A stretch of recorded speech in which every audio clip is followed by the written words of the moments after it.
For many years, I received a phone call from someone God used me to save.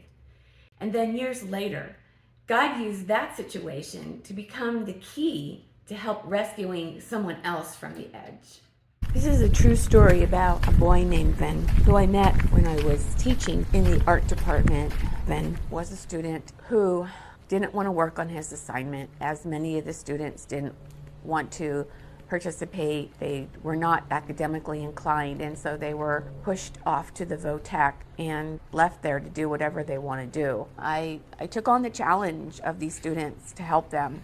Many of them had very troubled backgrounds. One of the students I invited to go with us to our softball team when I was director of Christian education and youth ministry at our local congregation. And Ben had excellent drawing skills, but the only thing he would draw were rocks out in space. But he drew them so well with a pencil that it seemed you could almost pick them off the paper. He was that good of an artist, but he refused to draw anything but that. He was not a person to have a lot of friends. I thought, well, youth group might be a really good place for him to be able to interact with other kids that wouldn't make fun of him and would include him. Our team was really incredible. We played against the other churches in the area. We won most of our games. After we would win a game, we would get together and go for ice cream. All of a sudden, I'm looking for Ben, and he's nowhere to be found. We're waiting for him in the car.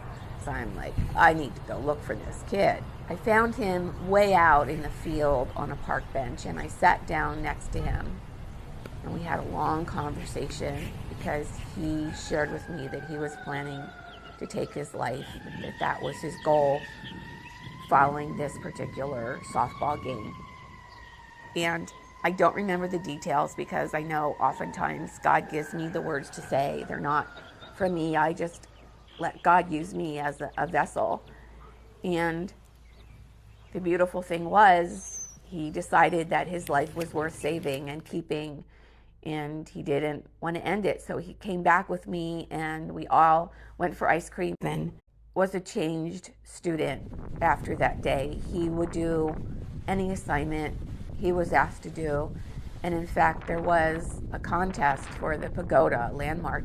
Then one of my other students, that was a real problem that I took under my wing. She came in first place and Dan second. So I was so proud of him. After he graduated and I left the school to pursue seminary, So good to hear from you. he called me every year on the anniversary of that day for at least the next 15 years. He would tell me his progress, how he was working full time and he had a family, he got married, he had children. It was so wonderful hearing his voice and knowing that everything turned out well for him.